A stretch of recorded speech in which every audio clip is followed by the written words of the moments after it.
The broadcast is now starting. All attendees are in listen-only mode. Good afternoon, everybody. This is Nicole Hennessy, Vice President of Music Biz. I hope you are all doing well, that you're safe and staying sane during this period of time. I find that sometimes the latter half of that, the sane part, has been a little bit harder. So hopefully you are all in good health and good spirits. Glad to have you here today for our audio bridge presentation. But before I turn it over to Matt, just a few housekeeping things. Last week we announced that we will not be having our face-to-face Music Biz 2020 because of the uncertainty of the world right now and of this pandemic. We decided that we are going to switch to a virtual format, not a virtual conference, but a series of programming over the next weeks and months that bring to you the best parts of the Music Biz conference. We will take all of our featured presentation keynotes and convert them into Music Biz live events. We will take our metadata summit, our brand summit, our podcasting summit, and more, the Indie Artist and Songwriter Forum, different aspects of the conference that are very popular with our attendees, and create virtual formats out of those. So our staff is busy putting those things together right now and can't wait to roll out to you the dates and times for those and the folks that will be part of those. And we can't wait to announce all of that stuff, but we're working through it and getting all those finer details put together. One of the first things that we're doing next week is a series called Couch Camp. We have partnered with Record Store Day for Couch Camp 2020. Couch Camp is a result of Record Store Day having to cancel their summer camp. They have a summer camp in August in New Orleans where all record stores from across the country come for education, for networking, for meetings. And, they too, unfortunately, had to cancel that face-to-face event and ask Music Biz if we could partner together to, host something virtually. And in the last 2 to 3 weeks, we've turned that around. And next week we'll host Couch Camp.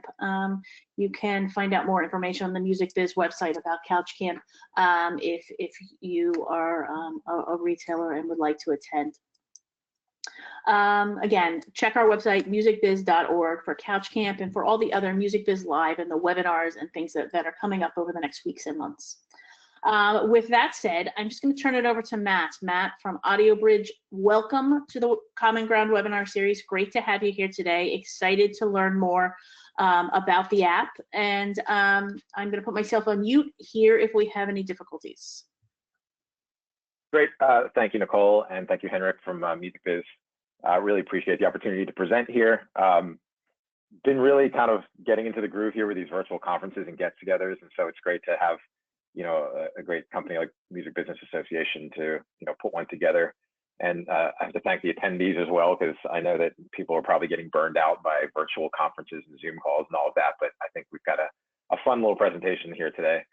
Just one thing to note is that I'm actually going to be stopping the presentation about 2 or 3 times in the middle to open up for questions. I know most of these formats have a question and answer at the end, but I'd love to have a sort of dialogue as we go throughout the presentation, just to keep it lively and keep a conversation going, because that's what we love to do here. You can use the questions feature and go to webinar to ask questions when we get to those points. So let's dive right in. So I'll tell you about AudioBridge in a second, and we all want to change the world as a Beatles reference. So anytime we can put in Beatles lyric references, it's all good over here at AudioBridge. So I'll tell you about the team first. Who are we? Well, my name is Matt Miller. I'm the CEO and founder. I spent nearly 10 years in Los Angeles as a songwriter, producer, performer, artist. Did a lot in the music business as an artist. And then over the past 7 or 8 years, I've been a tech CEO. I've run a successful consultancy business.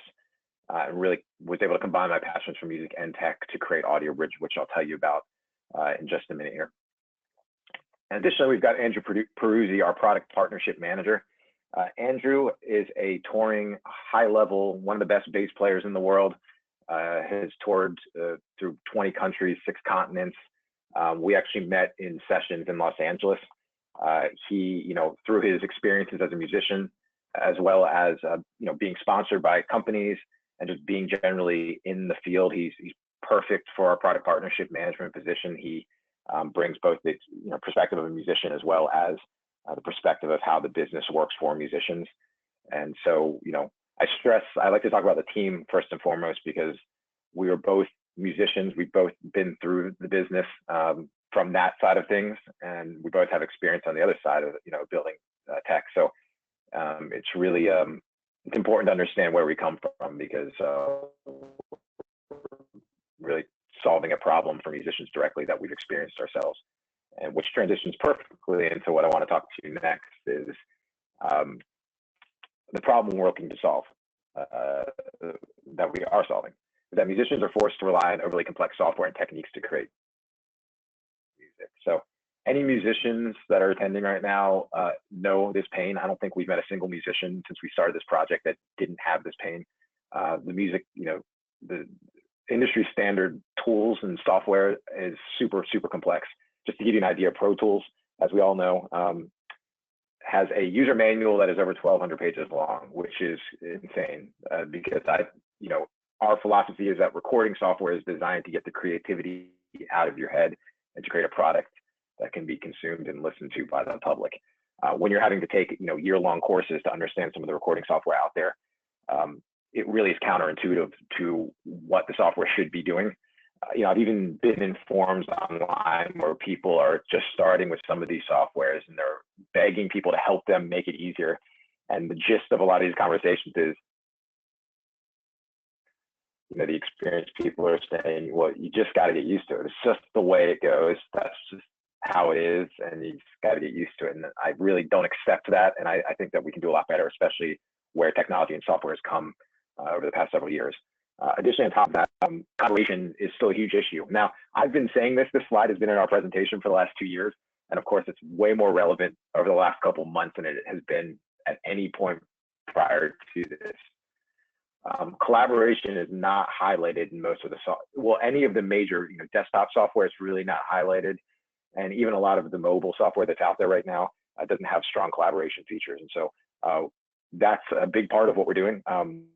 What we've created is, something in the vein of, a Google Docs or something of that nature. We're all familiar with online collaboration, again, even more so in the last couple months than we have been before. And so we feel it's a really important aspect of the world that we're living in, and can make, music creation a lot easier and more fruitful. So what we have created is audiobridge. Audiobridge is currently free and available on iOS. It's a mobile music and recording and collaboration platform where you can create full multi-track sessions from your mobile device, and then invite anyone from anywhere in the world with a data connection and collaborate instantly. So we were released about 2 years ago. We've had some really great traction. It's been really great seeing how people are using it. As I mentioned earlier, we are musicians, but we're also working directly with musicians to build this product. We've talked to several hundred musicians and asked for their opinions and thoughts and their pain points. And we've really built it around a conversation with musicians. So far we're getting about 500 or 600 hours of music being created every month on the platform. So it's really exciting to see that people are embracing this, and we look forward to continuing to improve it as we move forward. So that sort of leads me into where we sit in the landscape with the other competition, because there's definitely other applications out there that are similar. Our one sentence pitch basically is, we strive to be as simple as the voice memo app on your phone, but more powerful than Pro Tools. So as you can see where we are, that's the goal. I know that sounds extremely ambitious, and I know there's probably a lot of questions around how we're going to do that, which I will answer today. But I think it's important to understand that we see a very clear path towards a very easy to use application that's professional level. And that's what I'll explain today. So first thing I should mention is that AudioBridge is mobile only. We're not mobile first, we're mobile only, and that's our vision for the future. We don't see any reason to build a desktop application or a browser application. We're focused solely on mobile devices, and I'll explain why. In fact, again, a good transition into our next slide. So why mobile? A lot of these statistics I'm going to throw out there are probably pretty obvious to a lot of you, but it's really important to see it in the context of this conversation, because it becomes very obvious, why mobile is the future of recording production, based on a couple different factors. So first and foremost, 6.1 billion worldwide smartphone users by the end of 2020. This source from an Ericsson technology report.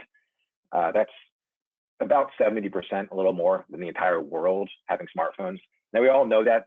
I'm sure every single attendee here, for the most part, has a smartphone. Everybody's got it in their pocket, so it's a no-brainer that the adoption of smartphones is widespread. So that's point number one. Additionally, a report from last year shows that the worldwide internet usage is 54% on mobile now. So not only does everybody have mobile or a smartphone, they're also using it more than their desktop or tablet. And so this just recently, mobile surpassed desktop just recently, maybe the last 2 or 3 years. But as you see the trends on some of these charts, you see it even diverging even more. So people are using mobile more and more every year, desktop less and less.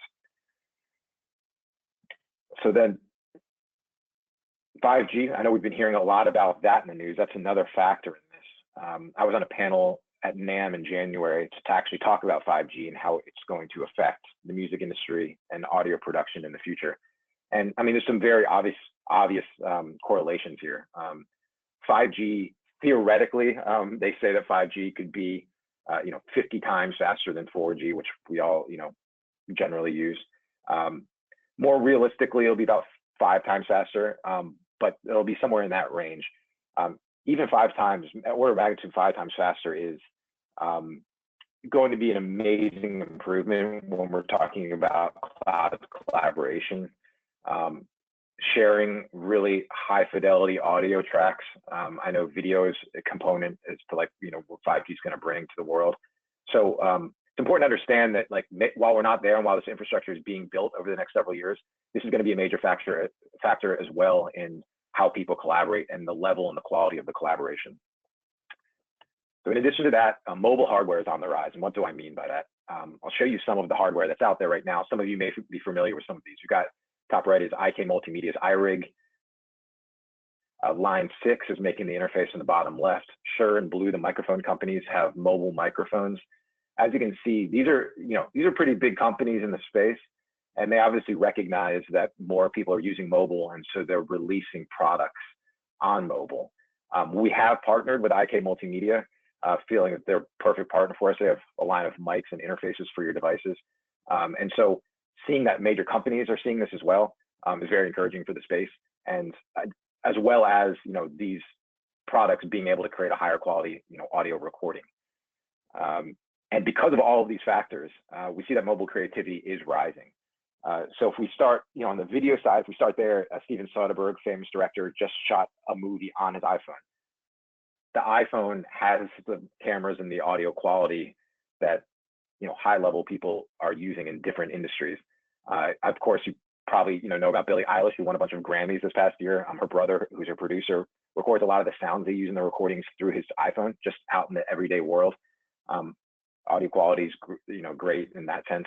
And then you got Steve Lacy, who's a producer for Kendrick Lamar. He's recorded full instrumental tracks through his phone. He's very vocal about using that. So you can see as these things diverge, all these different factors diverge, it's creating a more fruitful mobile environment to create. So this is the first point where I want to stop and sort of take some questions and get some thoughts from you all if you have any. I know I'd be curious also to hear, and we can follow up after this as well, about everybody's experience on mobile. So I'll give it just a second. If anybody has any questions or thoughts that I can bring up as conversation points, please use the questions panel in your webinar application.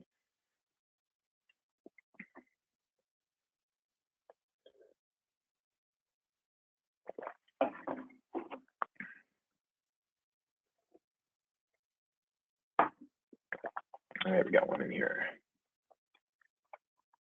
All right, we got a question. I think Matthias is your name. How quickly will things change with 5G? It's a good question. I mean, I'm not an expert in that space. The panel I was on, I was with a guy from AT&T, who was talking about this. My understanding is that, and again, do not quote me on this, I'm not an expert, it's just from the things that I've read because it's relevant to our space. It's going to be several years before we see a major change. I mean, there's a lot of infrastructure to be built. There's a lot of, adoption that's needed in the industry. So it's going to be, over 2 to 3 years, if not beyond that. But I think we'll see it rolling out more and more. I mean, we see it out here in the Bay Area. I'm based in Oakland, California, and I see my phone flip over to 5G, which debatable whether it's actually doing it or not from things I've read, but still the infrastructure is kind of getting into play. So yeah, it'll be progression, but I think it's over the next couple of years. So. All right, I've got a question from Nicole. When you say mobile, does this include iPads and Microsoft Surfaces? It does. We actually are available on iPad, on iOS. As I'll talk about in a bit, while we're available for iPad, when I say mobile, I mean predominantly mobile phones, but that definitely does not exclude tablets as well. I got a question from Kevin. What's your ask of the audience for the pitch? Well, I'll get to that. I think I do have an ask of leap that I want people to make by the end of this and really understand the space. So yeah, that will become clear very soon. All right, great. Well, thank you for the questions. That was good. I'll have another section here shortly around some of these next sections that we're getting into. So the next thing I want to talk about, and I'm going to get back to audiobridge, I promise. I'm just building. I think it's important to understand the ecosystem we're in and why we feel the vision and the direction that we're going in is important. Technology shapes music. I'll explain what that means, but I want to start with a question. So some of you may know the answers to this, but why were singles originally 3.5 to 4 minutes? So music recording singles. I know some people will say, human attention span. Some people will say the radio and their advertising model. But the actual answer is 78 RPM records. So when 78 came out in the early 1900s, maybe late 1800s, the 10-inch versions had 3 minutes to a side, and the 12-inch version had 4 minutes to a side. So even classical composers were cutting their songs down to, fit on a side of a record and doing 3.5 to 4 minute songs. This is where the format started, and it's sort of obviously the radio and the attention span sort of shifted with that. But the reason I bring this up is that it's important to understand that the format that we listen to things in, what we're saying is that the technology is actually shaping the format rather than the other way around. You can see a natural progression when you look at this. So you've got your 78s, go to 45s, which are still A sides and B sides, then a 33, which is a longer album. You've got longer sides. You've got things like, the Beatles' Abbey Road, which ends on a very clear note and starts on a new note on side B. From there you go to 8 tracks and tapes, which still have 2 sides. And then you go to CDs, which you have full album experiences on CDs, like Coldplay's Viva La Vida. A lot of the Radiohead experiences are not a side A, side B experience. They're a full, immersive experience. And then as we get into streaming, we get into the sort of the Napster part of the era. We kind of go back to the single model, which is where we're at now.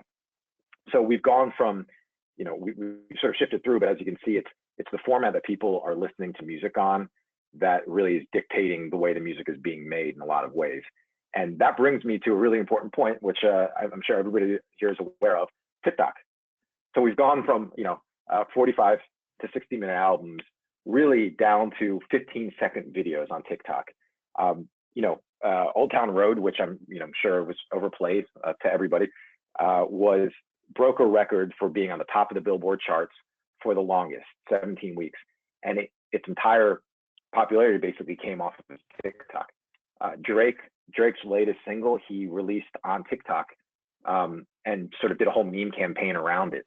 And I think they had something like 1 billion views in like 2 weeks.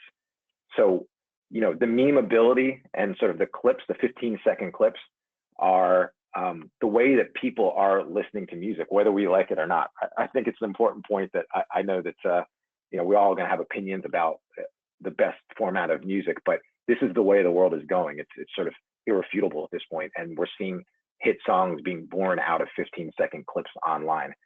So it's important to understand where we came from and sort of where the state of technology and music diverging is right now. So then the question is, what does the future look like? And we're trying to be as forward-thinking as possible. As the famous quote is, we're skating to where the puck is going, not to where it is right now. And when we do these talks, we get a lot of questions about, well, how are you going to do professional music recording on your phone? Like some of the questions are, well, how are you going to get drums recorded well? And my response is, do we have to record drums anymore? I know it's sort of a radical thought in some ways, but everybody's using samples anyhow and all that. So is that even something that we need to be doing? Will studios need to exist? Will certain roles like engineers either become obsolete or have to shift entirely because of where software and tech is heading? Will symphonies be recorded? There's all these questions about where things are going, and I think that we need to be very honest with ourselves about what that looks like, and not be sort of stuck in the old way of doing things, whether we like it or not. So with that, I want to go back to some questions if anybody has any thoughts or questions around that. I think it's a really important point in the sort of evolution of where music is heading and how it needs to be created to be effective. So if anybody has any thoughts, I'll give it another minute or two here to ask some questions. And again, you can use the questions tab in your GoToWebinar software to ask a question.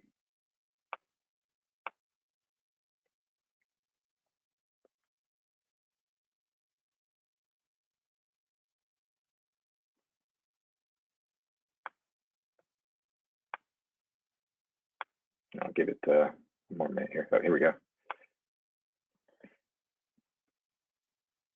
All right, so I've got a couple here. I'm gonna some of these questions I'm gonna save to the end because I think they're more relevant. It's just kind of around how we're doing things. I will definitely answer all those questions before we're done here. Okay, so we've got one thought from Callum. Why do you think one would prefer recording and producing on a mobile device instead of using their Mac or laptop? Working on a modern, lightweight laptop sounds more appealing. I totally get that. I mean, I come from the world of using, a desktop and having sort of the space on the screen to work. I will, in our next section, I will explain why, how we solve that problem. And I'd be curious to see if you, once I kind of explain where we're going with this, if it would be more or less appealing to you. So it's a good question, and I will sort of answer it in the next question here. So. Question from Francis: are you planning on utilizing the original phone's microphone? Yes and no. It's being used right now. You'd be shocked at the quality of it if you haven't used it for recording. It's pretty amazing. In fact, we're working with an artist right now that is a drummer, and he's experimenting with recording drums just on his iPhone, and it sounds pretty amazing. And I know I said maybe we don't need to record drums, but that's still, I mean, it's pretty amazing.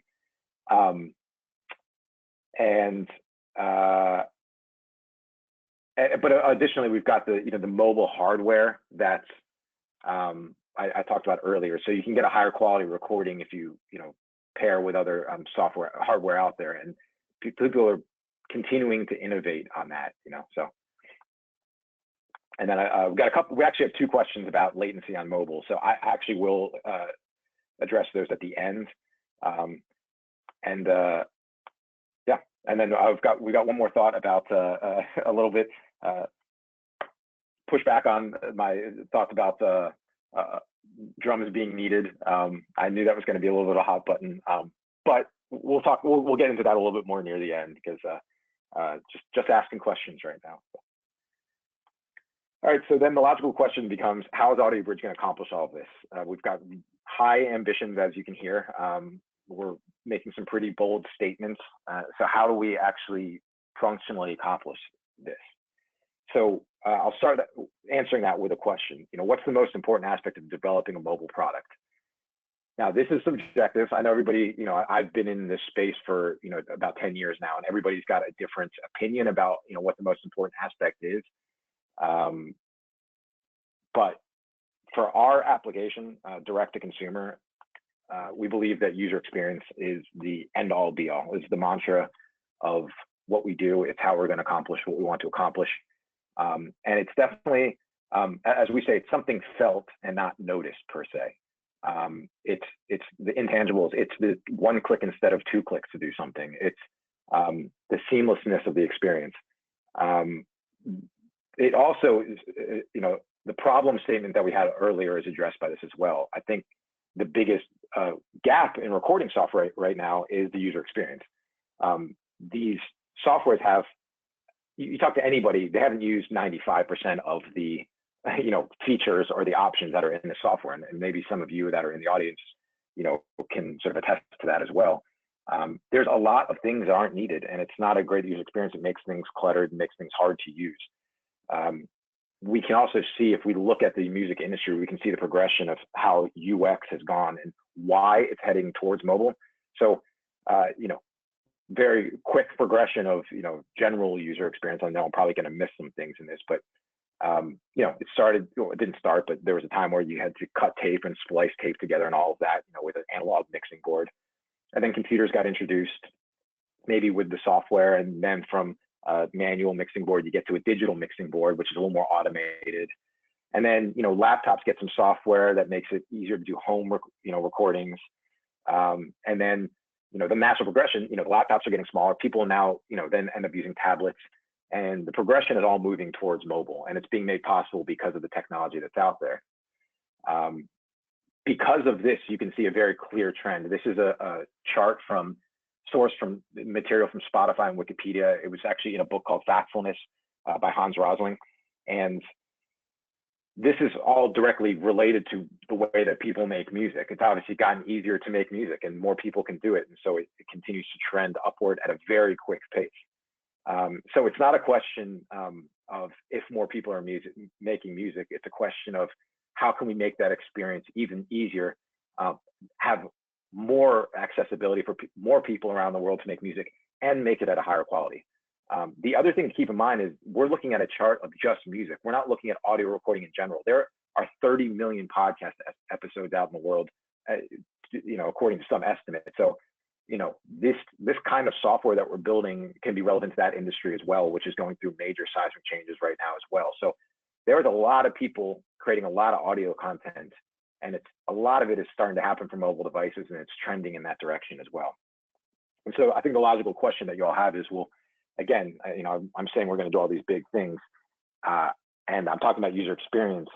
So how do you make it as simple as the voice memo app on the phone, but more powerful than Pro Tools?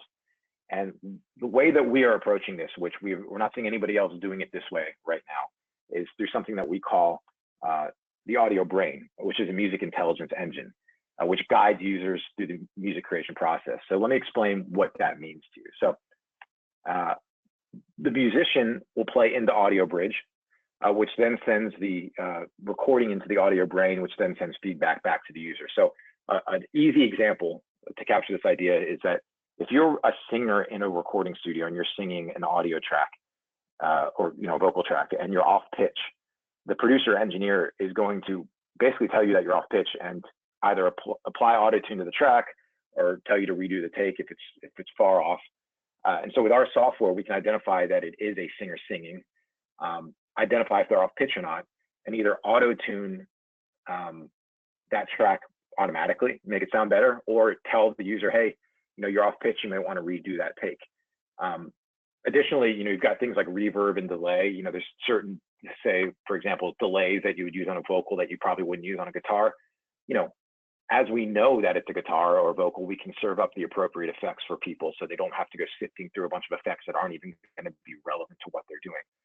And so this, to us, is the way that we solve a lot of these problems, is because we don't need all these extra options and take up this extra real estate in the application, because we can automate a lot of these processes, which not only does two things, it makes the experience easier, it opens up to a lot more people that just wouldn't have the skill set to be able to, or the time to learn the skill set to be able to use some of this more complicated software. The key thing here is that this kind of software and this kind of workflow wouldn't have been available 10, even maybe 5 years ago, but because of where software is headed, because we understand the tech side of things, we're able to kind of bring that into the music field. And I think that we're at a great point right now. As you can see, as I mentioned earlier, you've got, everybody's moving to mobile. You've got technology shaping the music. People are listening to shorter clips. We're focusing on this user experience, and then now the software is available to do these things in a much more automated fashion. And I'll be very clear, we're not looking to templatize the music creation process. There are some cool startups out there that are doing AI music creation, that's creating music on the fly. That is not our intention at all. We're trying to break down the barriers to entry for the creators, and just make it easier for them to basically understand and sound the way they want to sound. It's getting the idea out of your head into a finished song as easily and as seamlessly as possible. So with that, I want to stop one more time, and then this will be the last one before the final Q&A at the very end. So if anybody has any thoughts or questions around some user experience or anything else that I've talked up to this point, I'll give it a minute, and we'll go into some more questions here.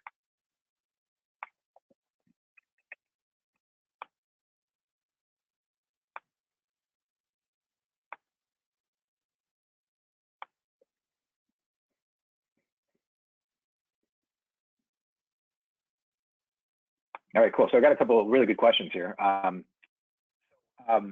We've got a question from Callum. In the home studio, composing and recording a track is why I love music, but mixing and mastering is the downfall of the business, of his personal business or people's.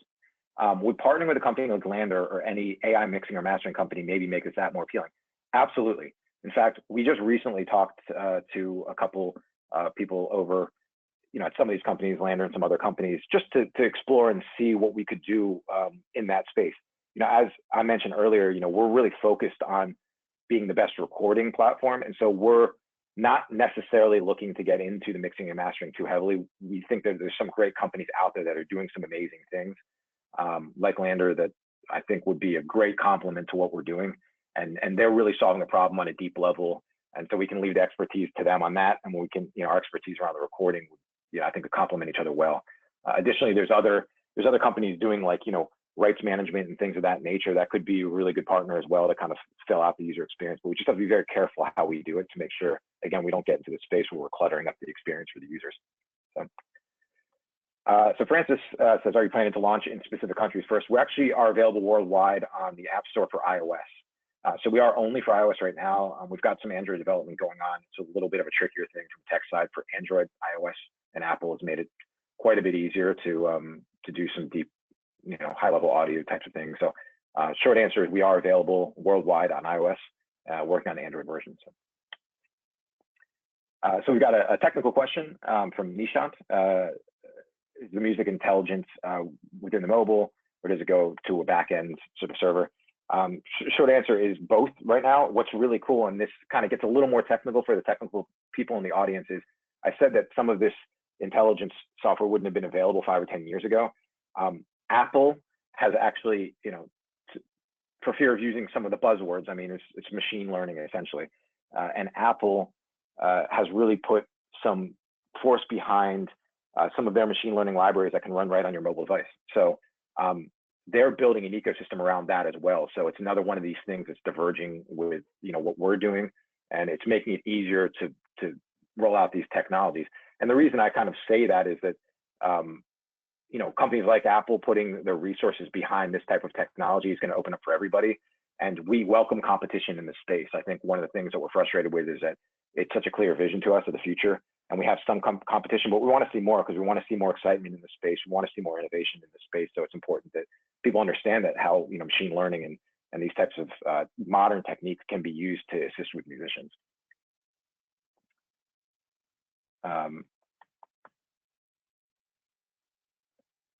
Yeah, we've got another question about latency. Again, I'll answer that at the end because we're getting quite a few on that.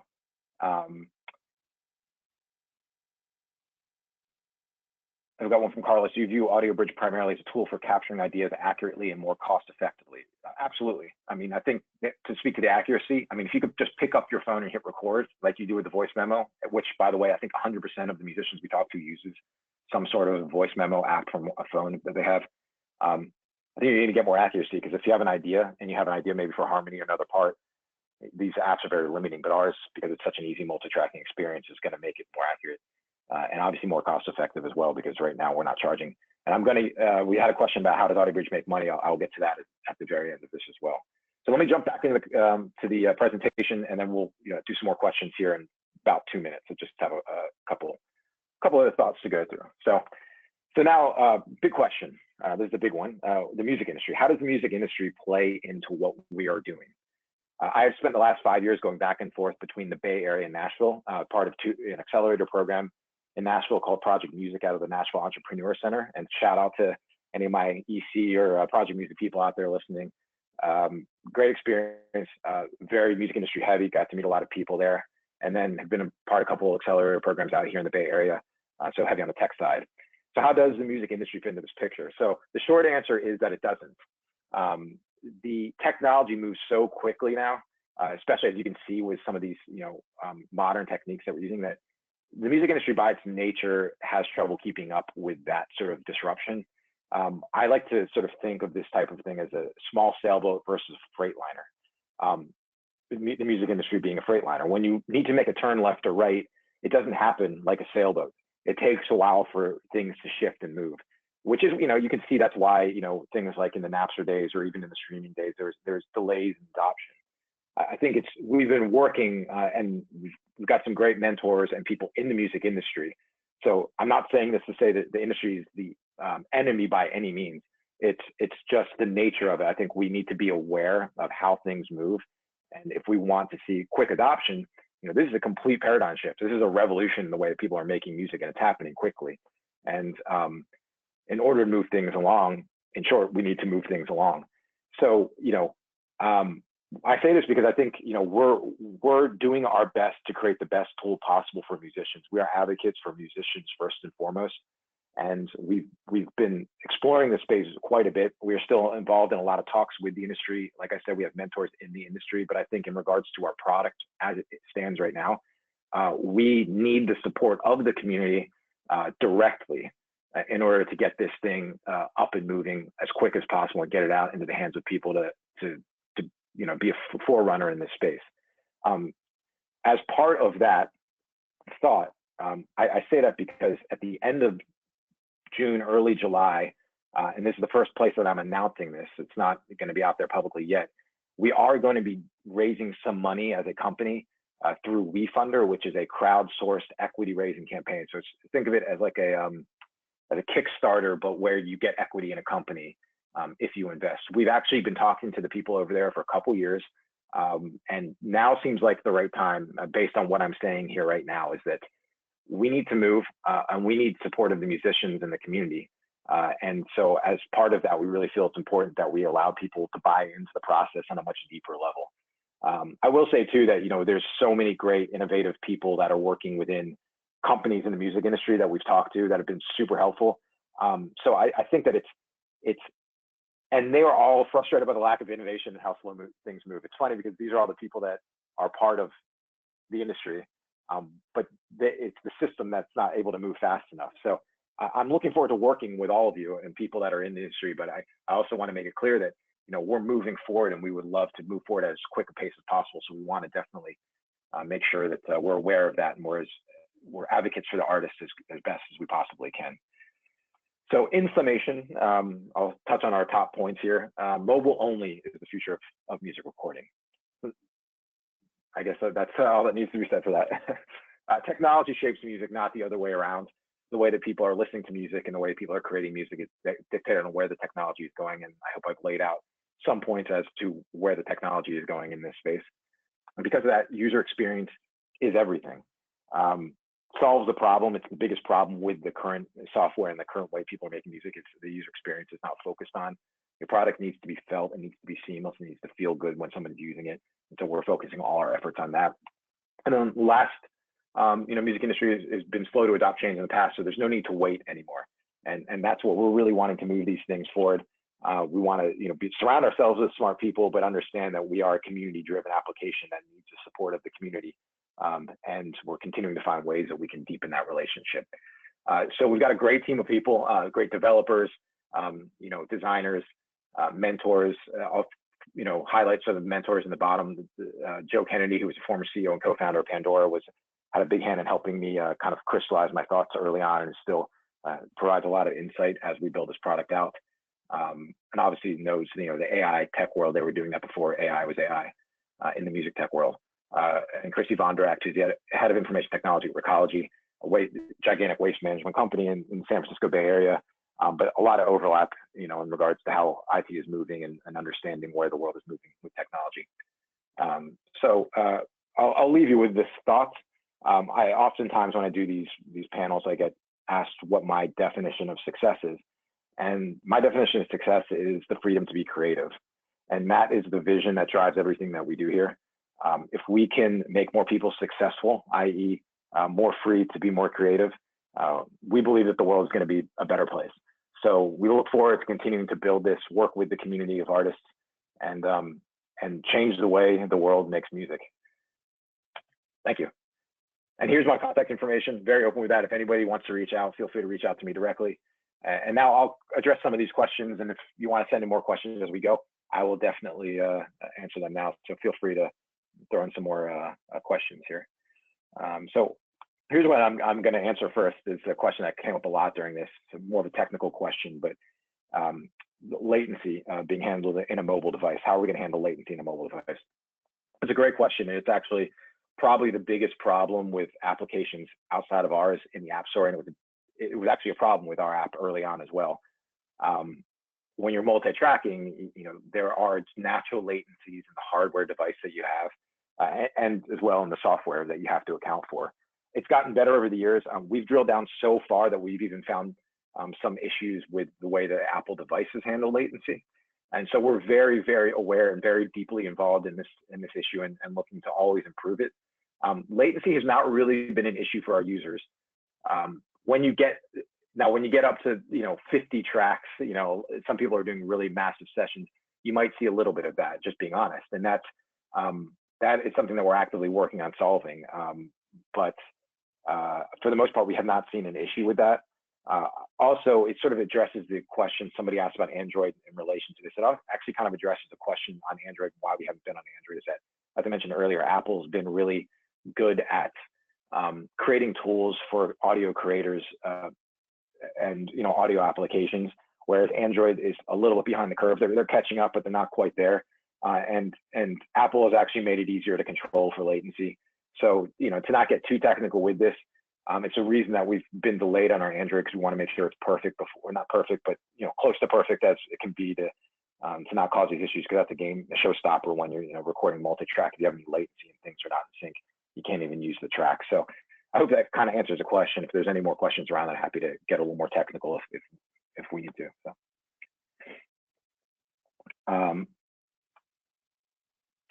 Yeah, so we've got a question from Francis. The software has the ability to remove so many barriers. Agreed. In Africa, where I'm based, we have many talented young musicians who cannot afford any type of software. Are you considering any free offerings? It's a great question, and in fact, it's one that I've thought a lot about. Africa would be a great market for this because, and South America and some places that we don't see as high adoption on mobile apps. We're trying to keep it as free as possible, and right now it is completely free. And so to answer the question about free offerings, it is free. You do need an Apple device to do that, but to me, this is like exactly the point. It breaks down these barriers, and we're doing our best to keep this as free for as long as possible. And I'll get into this in just a second when I talk about sort of the audiobridge and the money making as was being asked earlier. So yeah, I've got a great question from Jody. With accurate metadata being such a necessity, what features do you have to assist creators in capturing their credit as they are creating? This is probably the most asked question when I'm in, savvy crowds around music business, is how do we make sure, especially in a collaborative environment, how do we make sure that people's rights and people's, IP is being protected? And what I will say is twofold. One, the software that's out there now doesn't do this. And so there's a stance that could be taken to say, well, we're just the software. We don't really deal with that. And for the most part, that's somewhat true. But the metadata, the mentioning of metadata is such a key to this, is because of where the technology and the software is going. Metadata is a game changer because there's no more dispute over who created what tracks and when they were created and how they were created and all of that. Having that stuff saved to the audio track gives you a lot more, safety, I should say, as a creator, because they're really, it sort of nullifies a lot of dispute that you would have. I know there's a million other questions beyond that one around this, but it's a great start. And as I mentioned earlier, there were some great companies that were in our project music class in Nashville. They're dealing with rights management. And I think that people creating tools that sort of more automated, in a more automated fashion, deals with rights management could be somebody that we could partner with down the line. Because again, we want to focus on what we're doing, and we want to work with the experts in those fields. So we're aware of it. We think that it's an improvement upon the current process, but there's always room for more improvement in this space.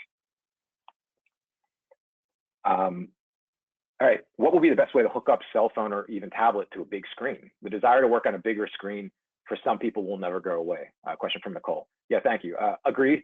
And I think we've always said that's going to be our biggest hurdle to get over, is that people are used to larger devices and computer screens. And those people, I mean, frankly, including myself, I come from that world.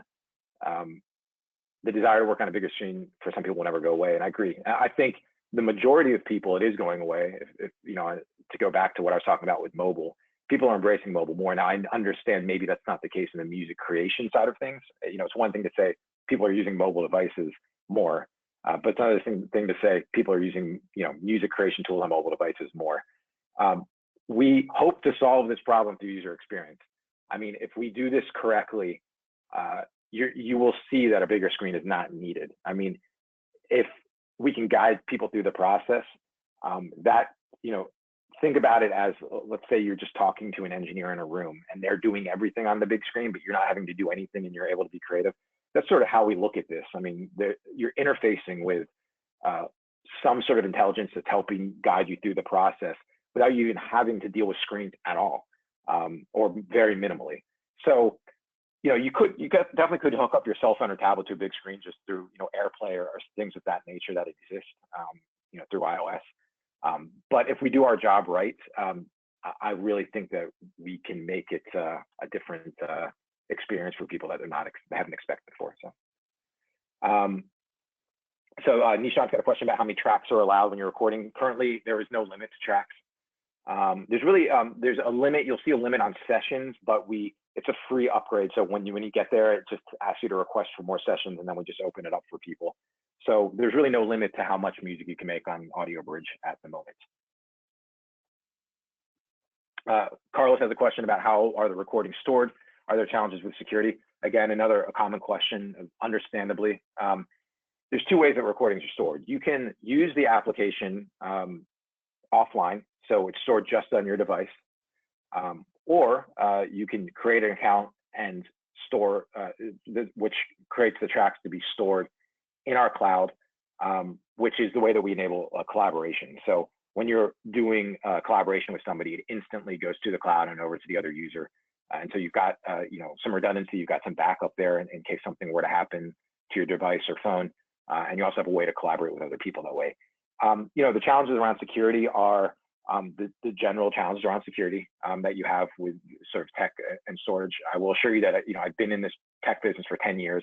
We've worked with clients that are doing that do tens of millions of dollars in the transactions through e-commerce, and so very, very well versed in this space. And we use basically the most modern and secure methods to do this. And we can continue, because I'm in the tech space a little more deeply, continue to improve those things as well, because we're always getting the latest news on these things, and always updating it for not only for audiobridge, but for other clients that we work with as well. Another question: who has rights of the music made within the app? No different, from an IP perspective than anything else. I mean, even if you weren't using an app or even recording software, when you create something, that IP, is yours. I mean, obviously the burden is to prove it if you ever get asked about that. But as I mentioned earlier, I think it's an improvement upon where we used to be. So the rights of the music doesn't change. You've got all the rights. If we're talking more on sort of the rights of, the songs and all that, we don't take any rights. I mean, we're not involved in that at all. It's the creators own everything. We have no plans to do any of that or get into that workflow at all. We're literally creating a tool for the creators to create music, and we're not trying to stand in the way of any of that. I got a question about from Darius. Hey, Darius. I know Darius. Matt, can you talk about AudioBridge's partnership work and connections to local communities and schools in the context of community support as you work to reach youth and upcoming artists? Great question. The question is as relevant with our conversations with Darius in the past. We are currently working with the Nashville school system, a great organization called Pencil that works with Nashville schools. Nashville obviously being around the music industry quite a bit, and a lot of burgeoning artists in that area, starting from middle school to high school. We are working with some schools there to be part of their curriculum and part of the way that people make music. There are some schools there that have pretty deep music curriculums. Shout out to Pearl Cohn High School, which is, has some backing from some music industry and has, studio experience and has students that are really interested in this, studio experience and, making recordings. And so we're actually actively, working on some partnerships with schools and other local community organizations, mainly in Nashville right now, because that's where a lot of it's based, a lot of the songwriting associations. But to get in the hands of, the people that are going to understand the next wave of this the best. As I mentioned, it's the TikTok generation that really kind of is going to understand where this is going the best right now, because it's just their natural way of doing things. And so to understand how they're using, creation devices and software, and to really kind of dig into it with them and see what they need to make it as efficient as possible. It's going to be really valuable, for us, but more importantly for the students and the musicians around. So definitely interested in more of these strategic partnerships. If anyone out there can see this being something that would be relevant to their school systems as well, because we think it's a very natural fit. Question from Carrie: will AudioBridge have a sharing copyright of tracks? So I think I may have answered this before on Nishan's question, but we do not have, we're not getting involved or taking any copyright or percentages of any of the tracks. It's all up to the music, it's all the musicians' work. And if there's collaborators, they work it out like you do traditionally in any sort of recording environment. So I got a question from Kevin. What are your use of capital plans for the next 12 months? Where do you see the company in 12 months? How will you measure success? So I'll start with the last question first. How do we measure success? We measure success with the amount of music being created on the platform. Our ultimate goal is to have more music being created in the world. And so that's our natural way to look at that. Just to give you an idea, we were growing about 30% month over month over the last maybe 2 years. In March and April, we've been doubling every month, like 130%, 140%, because people are flocking to these types of tools because of the current situation. So, in spite of the horrible nature of what's been going on, at least there's sort of a silver lining in what we're doing, is that people are wanting to be more creative and looking towards mobile tools to make that happen. As for capital plans, and this kind of goes back to the question about making money and kind of what we're doing around that, we are actively fundraising right now. As I mentioned, we are going to be releasing a WeFunder campaign that will raise some money from the community, but we also are talking to investors to look to raise. So if there's anybody in the audience that is interested in either participating in our bridge funding, which we can talk about in more detail, if you reach out of my email or give me a call, or in the upcoming seed round, we'd love to talk to you. The short answer to how AudioBridge makes money that Bernard had a question of earlier is we don't right now. We are working through strategic partnerships to find ways that we can monetize that. As I mentioned, we've been focused for the last couple of years at solving a problem. And we want to make sure that we're solving a problem and make sure that we're not just like a startup to be a startup and just make something that we think is cool. It's great. We think it's cool, but we also, in order for this to become a long-term business and to really help as many people as possible, we have to be very honest if this has legs.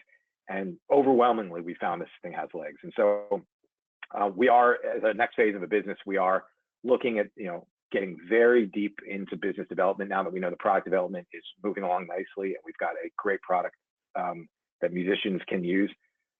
We've got some, great mentors and people that are coming in from the business development side that have relationships, with brands and other people in the space that could be logical partnership that could also help, make a sustainable business over time. So I hope that answered the question. And let's see if I missed any in the back. If there's any other questions, throw them over here now. I think we have a couple more minutes left. But I appreciate this. I mean, these are all great questions, and this is the kind of conversation that we're hoping to have today. So definitely some great questions here. Let's see. Okay, I gotta have a thought from Matt, sort of talking about, would you agree that most people just currently don't see how audio interface works with a mobile setup? And so, Matt, what you're talking about is the audio interfaces that I showed. I'll actually go back to that slide so you can see what we're talking about.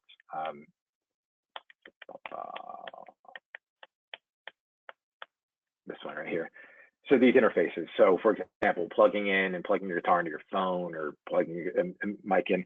I would agree that, most people don't see how it works. And I think that's, again, we're kind of looking a step ahead and making sure that we are a step ahead and seeing where things are moving, and things are moving in this direction. There's, definitely a smaller group of people that understand how they work, but we definitely need more adoption. The more adoption, the better it is for us.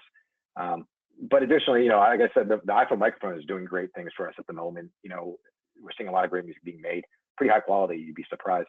But I think a bit of education around these would be good. And as we partner with IK Multimedia, we're trying to expose our users and our base to these tools as well, so they understand it.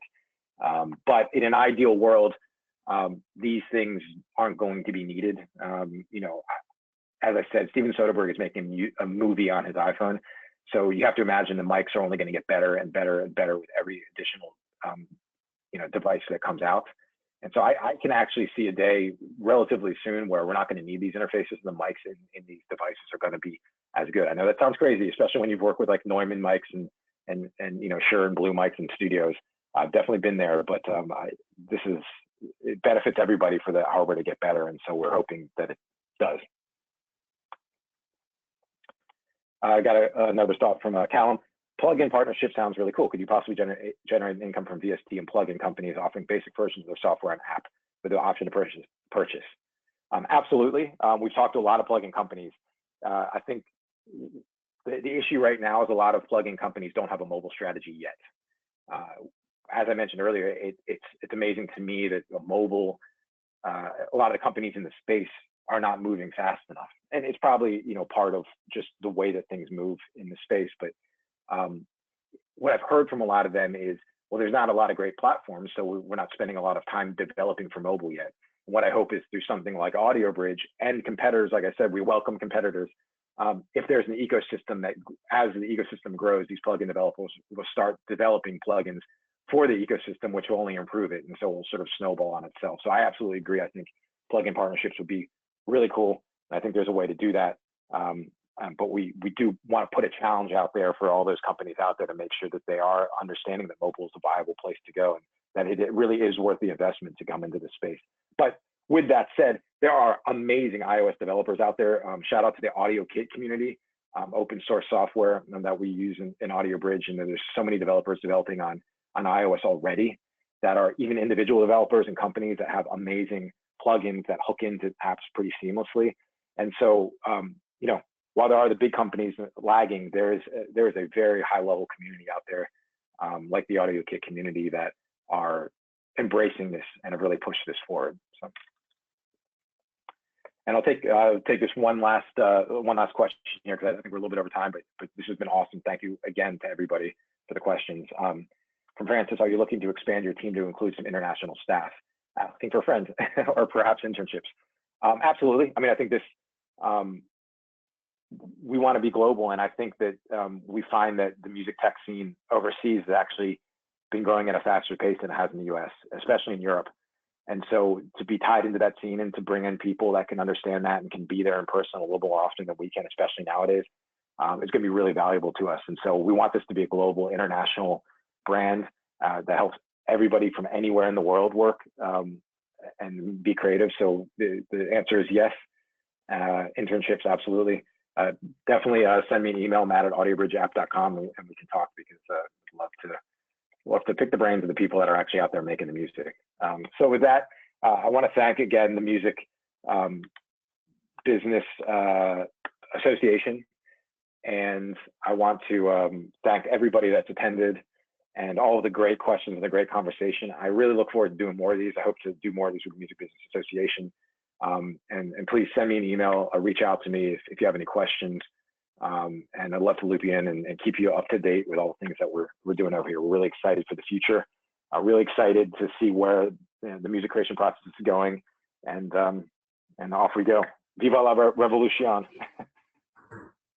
Thank you, Matt. We look forward to welcoming you back to the Common Ground webinar series as well. And we look forward to seeing where AudioBridge goes in the coming months and years. So definitely, let's keep in touch. And to all of you out there listening today, thank you so much for being with us. Hope to see you back on the Common Ground webinar series soon. Have a great afternoon. Thanks, everyone.